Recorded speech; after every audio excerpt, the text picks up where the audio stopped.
Why that was going to be the case?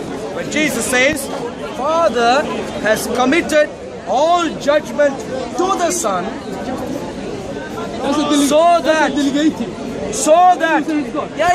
absolutely delegation. But Jesus clarifies, so that you may honor the Son just as you honor the Father. Yes. Whether you call it delegation, whether you call it something else which you choose to use, the point is, at the end of the day, you are supposed to honor the Son just as you honor the Father.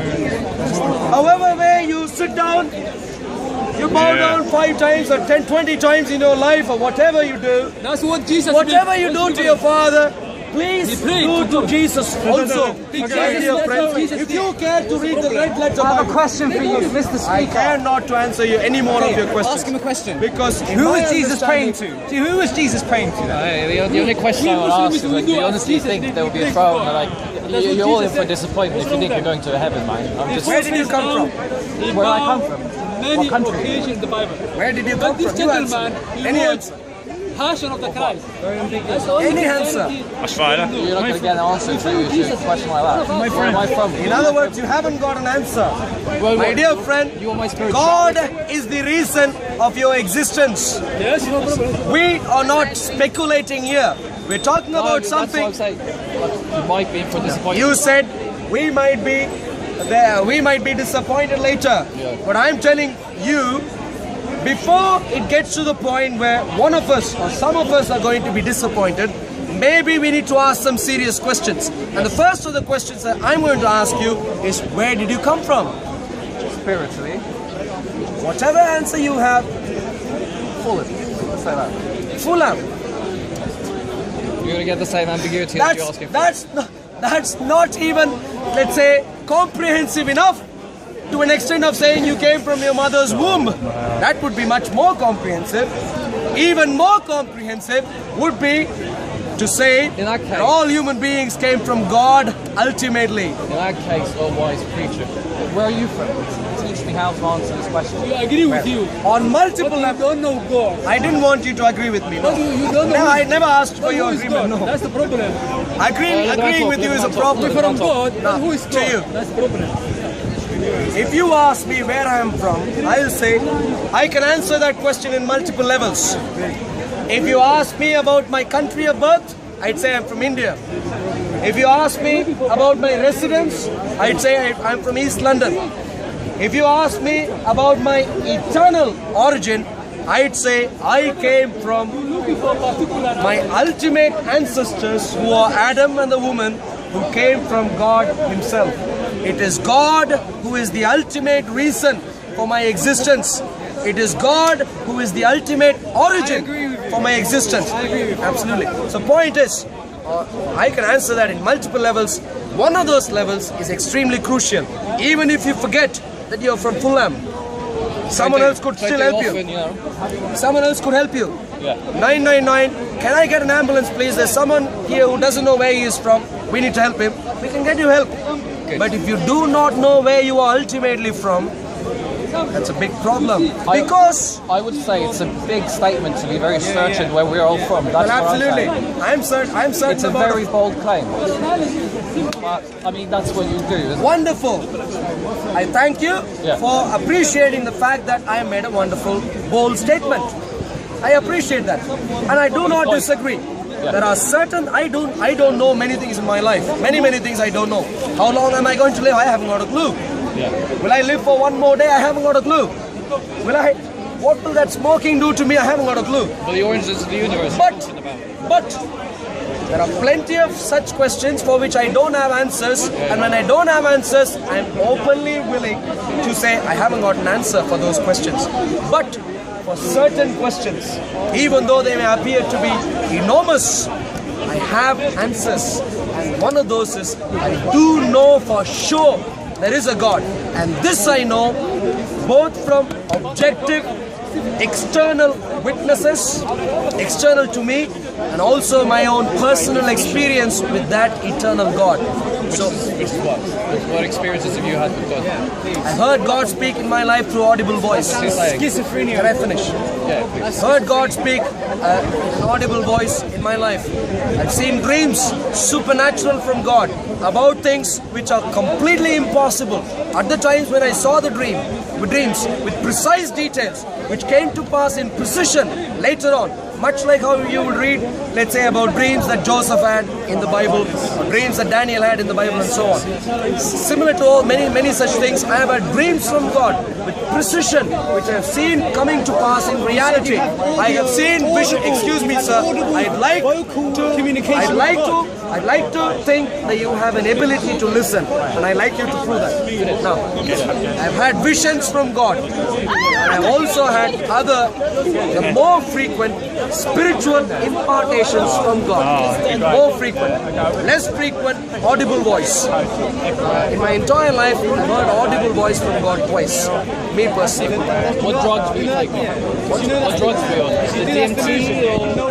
As a matter of fact, I've been in this country for 10 years and not even registered with NHS. Do you say it's Holy So Spirit? even those permitted drugs, I don't That the have. Holy Spirit spoke to you? Even antibiotics, I don't normally have. Last time I had that the Holy my sister is an eye surgeon, ophthalmologist. My brother-in-law is a radiologist. My close family has a few different doctors and nurses and so on. Plenty of people in the medical world. Yet, I tell them, you know what, when I have a problem, I can deal with other natural ways of dealing with it. So the point is this. To answer your question about the drugs I have had, Any at the time with these experiences, I think, because then it would make sense. I was And now it's leaving. one of those times is in a broad daylight, about 9:30 a.m. by Marylebone flyover. You know where Marylebone flyover is? I was walking down Edgware Road, about to make a left turn there. If you walk for maybe 5 minutes from there, or maybe 10 minutes from there, there used to be a small church. I don't know if it's still there. There used to be a small church towards the end of another bridge there, I think, which is called Paddington Assembly of God. About 9 years ago. I don't know the exact date. About 9 years ago, it was only the first couple of years I was there. About 9 years ago, when I was walking in broad daylight, I was going to an English morning service. About to turn left, and I heard God audibly speak to me. Now that's my personal experience. That convinces me on top of what I read from scriptures. Now I'm not commending that before you as something you should use and say, okay man, that must be true and therefore God. I'm not saying that is the case. I'm saying you need two streams of witnesses for you to be convinced that God is real. Two streams. One is your own personal experience, and another is things which are outside of your personal experience. And the reason I say you need both of those streams is this. If there was only the external witnesses, you come and tell me there is God, you tell me, but I never had an experience of Him in any manner, shape or form, how do I even trust you? Of course I can read your witness statements or whatever that may prepare me, but I still haven't experienced Him. So I don't know God to the true extent of knowing Him. Now that's number one. Let me finish. In contrast, if you purely had your own experience alone, no one else outside of you is telling you, well, we have things outside of you as witness statements corroborating your experience. If none of those things happen, if it were purely you, that's what I call hallucination. That's what I call hallucination. The moment you have both, you have rock solid evidence. I meet you today, so I go back home and say, I met this gentleman about 5.5 feet tall, about this heavy and whatever, of this description. My friend says, I saw him also, and if he says, I heard you speaking to him and so on, I say, okay, I wasn't dreaming. Good. You need to look, in your life, you need to look for both. But reading from objective sources outside of you is a point where you can begin your journey. So based on a let's call it voice hallucination that you had. Let's call it voice hallucination. Your immediate experience with this yourself. No, I said I have both. Can I just ask, how did you realise that it was so profound to you that you decided to put your entire life and come here and preach? You know, again, you disagree. I like that you take things but where did that come? Did you have a turning point? And like, what made you think that this is good enough for me? Excuse me, sir. If you wait, listen. Thank you. Now, if you wait, listen. Now, that experience is after I began preaching. Now, your question right now is what convicted me to do what I am doing and so on. Now, I mentioned to you dreams. What convicted you to make a decision that's like serious decision? That the universe as a whole, the grand question that you're talking about, that you say you have an inkling of an answer to. When did you reach a point where you realised that, you know what, everything we see around us is this, scripture thing. That's where I'm going to go with. Whereas there's a fairly large pile of evidence that suggests that we've been around much longer than is suggested through scripture. Well, we will deal with that later. So there are 2 points there. One is you are asking me what convinced me of the greater Christianity. Yes, and in that I'm questioning your judgment, obviously. That's what I'm questioning, your judgment. Yeah. So, I'm 33 years old, born in India. I spent my first 23 years in India, 10 years in the UK, last 10 years. That's my broad background, just to give you a context. I knew when I was born, and for a few years even after that, my dad was a persecuting atheist. By persecuting atheists, I don't even mean like Richard Dawkins or whoever else who may shout things at you. I'm talking about even physical persecution coming from India. My mother was a Christian. There were times when my dad even threatened me not to go to church. My dad was a completely good dad otherwise. The moment we speak about God, he'll get upset terribly. Now that's a bit of context for you. You brought up Christian. That's many people make that misjudgment, and that's why I'd like to clarify. If I am brought up by 2 parents, one was a persecuting atheist, another was a Christian, would you call that being brought up as a Christian? You can decide for yourself. Yeah, it was a question. The answer is pretty simple there, right there for you. I was brought up by 2 parents together in one family, one of them at that time a persecuting atheist, and another a Christian. I don't want to label things. That's the background. That should give you enough information. One of them. It leaves me believing that you've been brought up in a household where you are taught to question things. Absolutely. Yeah. Which is why I'm asking how we ended up here then. I'm going to answer. Yeah, thanks. In other words, the context was right through my life. My father ultimately became a Christian in 2007, which is when I was 23 years old. So the point is, for right through my early life, I had to constantly decide, am I doing the right thing? Is it worth getting the pain from my father to follow this God? Even though my mother is saying, listen to this God and so on. So that's the context. In that context, when I don't remember the exact date, when I was very, very young, this was a time when my entire family was living in a house which was just one room, about 10 foot by 10 foot. That was the entire house we were living in. Having a house with 2 doors was a luxury for us. That was our bedroom, that was our dining room, kitchen, everything together. In that house, when we were in that house, God showed me a dream. And the dream was that we had a much bigger house, beyond our family's capabilities at that time. And much more than that, there was a specific place where we had a staircase going upstairs. That would be doubly remarkable. I mean, having one additional room would be a great privilege for us at that time. Having few other additional rooms, with even a staircase to go up the terrace, that's like being in Buckingham Palace, from where we were at that time. This was a dream which God showed me when I was reasonably young. And in that dream, I was also running up the stairs. They were building their stairs at that time. They had the metal bars put together, tried for concrete laying and so on. And I was running up when they were doing it. This was a dream. Years later, I saw exactly the same thing happen in my life. When I say years later, not very old, but still young enough. Maybe I don't remember the dates again, but maybe I was 12 years old, 13 years old. I was exactly running up in that same way, and I knew this was the dream that God showed me long time ago. The point when I saw the dream, it would have been thoroughly impossible. If you had told me we're going to have one more room in our house, I'd say, get away, you're joking, get away from me. You told me all this, and then playing in that specific way, that's when I knew there seems to be someone up there. Someone telling me things and bringing them to pass. So you asked me, what's it? So that immediately expanded my view into much more than what I could see, because already I'm experiencing much greater things in my life. But at that time, I only knew there was someone much beyond human beings. I didn't know he was God, I didn't know he was Jesus and all those things and so on. That was one of the dreams I saw when I was very young. And then God showed me a few other dreams, and then I realized, well, this person seems to want to speak to me in a consistent manner. He seems to like speaking to me.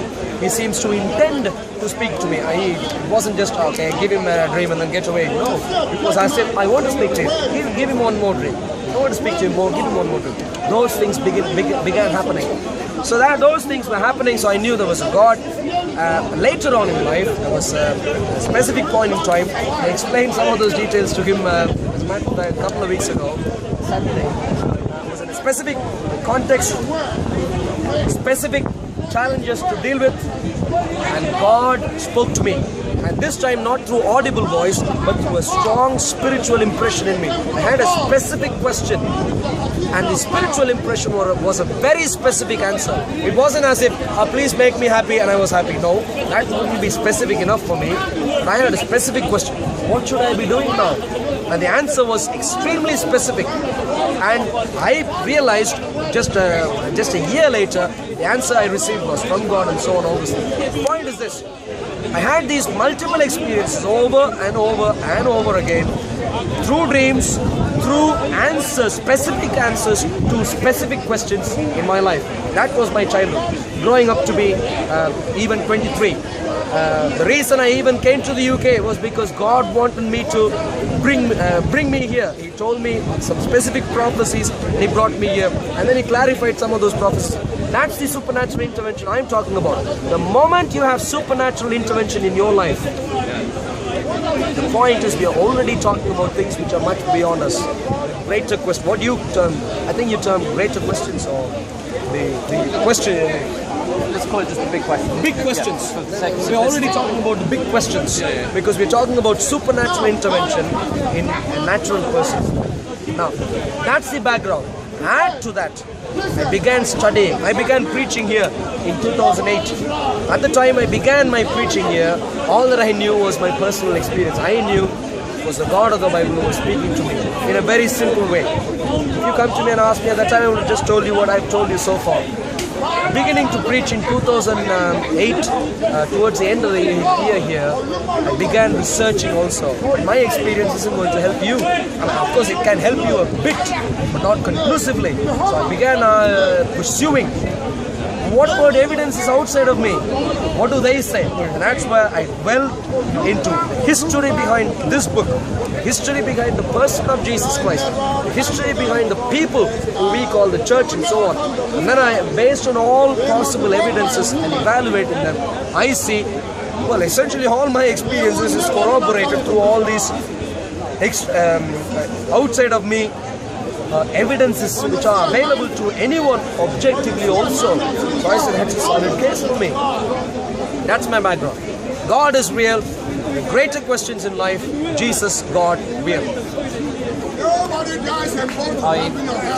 Great story. And my question was what turned you over, and you refer to these spiritual events, right? Supernatural events. As you call them, supernatural events, which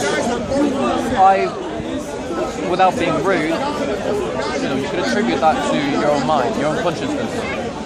How do you interpret? Explain to me, please. So you have a mind also, just like mine. Yeah. Supposedly.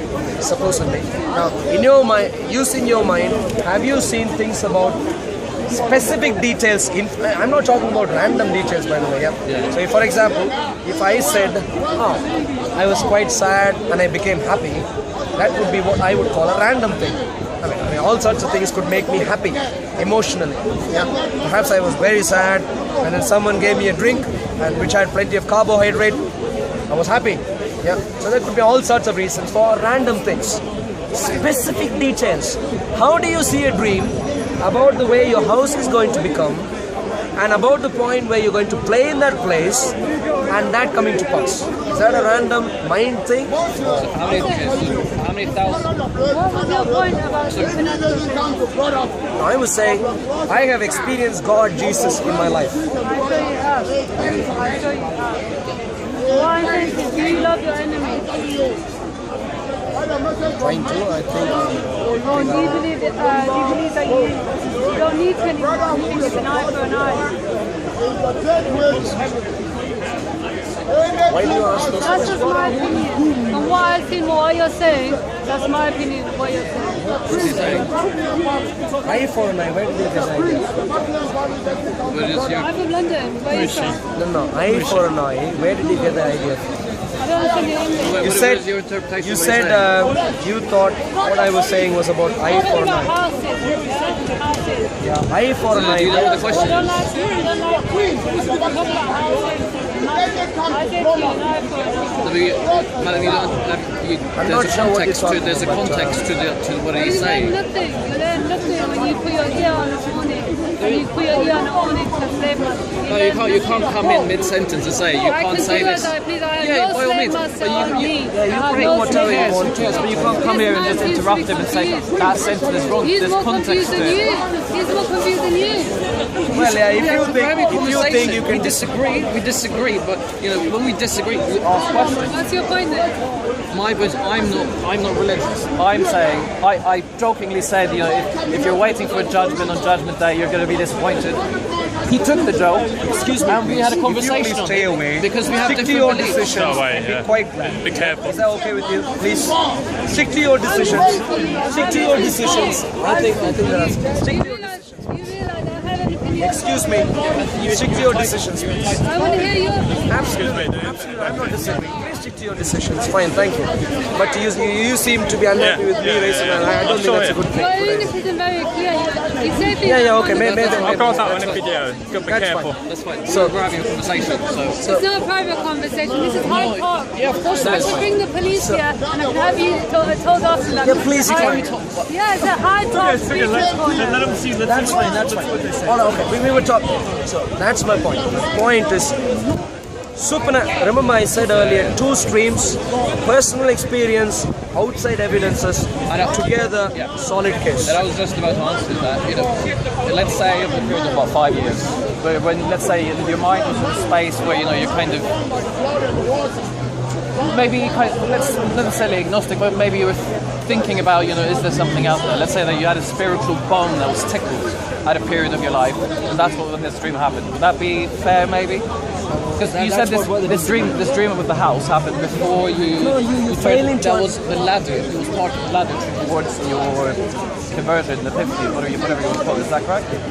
Sorry, coming in, please. Sorry, coming in. Yeah. So this dream that you're talking about, where you saw this house, this exact house that you later came and found, did that happen at at a time when you were perhaps questioning things about your belief at that time?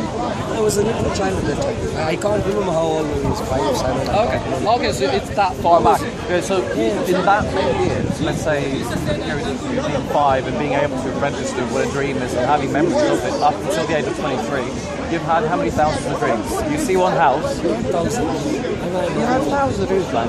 It's what you dream every day. So you had one dream that comes across to you as an epiphany. See, my dear friend. Let me finish. Is perfectly plausible. I'm not going to deny that you had that dream or not. But what I'm saying is, that is where you started your Christmas, then that's where our judgments are different, and that's why we don't agree. Because for me, that sounds. Are you done now? Yeah, I'm done. Please. Let's clarify this again. Yeah. People normally misunderstand. This is extremely serious. Yeah. I have seen all like the dreams that you were describing, the random dreams. I've seen all sorts of random. I've seen. One thing I vividly remember is once when it was extremely dark. There were dogs chasing me. They were just chasing me. I was scared. I was running, and then I had to wake up in the middle of the night. And so I've seen all sorts of dreams. Yeah. The point is this. For someone who was living in India, who was accustomed to seeing all these street dogs, to see a dream, the dogs chasing. Sounds like a very common dream with a house living in one room. It sounds like a very common dream to have. Excuse me, no. I'd like to make a few important points. Please. A dog chasing me would be an extremely. That would be a random thing, common thing. That's not a dream with a house. That would be very common. I'll go there. Deep dream about this dog would be a common thing and so on. But in regards to the house, the point is this: specific plan. Do you know in your mind the specific plan of your house right now, where you're living? Do you know it in your mind? Pretty much. Yeah. And did you know it before you went there? If you knew it, let's say, are you renting now? Are you living in your own place? Or living in your own place. So, let's say 2 years down the line, you decided to buy a new place, a better place, something more interesting which you want, where you always want to live in, and so on. But today, if you saw a dream with the precise plan of what that house is going to look like. Precise plan. I'm talking about rooms, I'm talking about where the staircase is and all those things. Yeah. Precise plan, and that too, in the dream, you also see the specific day, a specific day, in your being in that house, either maybe the first day or second day, whatever, a specific detail there also on top of the specific plan. Would you call that a random dream? Are you familiar with the concept of selective memory attribution? Memory corresponds to what we have already seen. I'm talking about something which you haven't seen already. No, selective memory attribution, so dipping into the idea of you've had a vague dream, you see something that's close enough to the dream, therefore your perception of that initial dream is prone to be changed. We're very gullible as people. Can I please put it this way? How old are you? 27. What do you do? I'm an consultant. What consultant? I do sustainable energy. What? Sustainable energy. Sorry, come again? Like energy grids, sustainable energy, that kind of stuff. Yeah. Energy grids consultancy. So you do a precise work, professional work. Yeah, you give professional reports, professional suggestions, professional recommendations, and so on. Yeah? I hope so. That's what you do. And I hope when you go into a meeting room where your clients are asking you for some details, where you say, oh, maybe this could happen, maybe that could happen, and so on. I'm assuming you would be willing to grapple with things as they show up. By that I do not mean you don't question at all. That's not what I mean. By all means question. But don't just stay nowhere. Don't just stay in a place from where you're not moving anywhere. Just stay in there. Maybe this is true, maybe that is true. That wouldn't give you an earning. That wouldn't make you a good consultant. Yeah. The point is this. Yeah, please. So this doesn't make any sense. Sorry, just your point.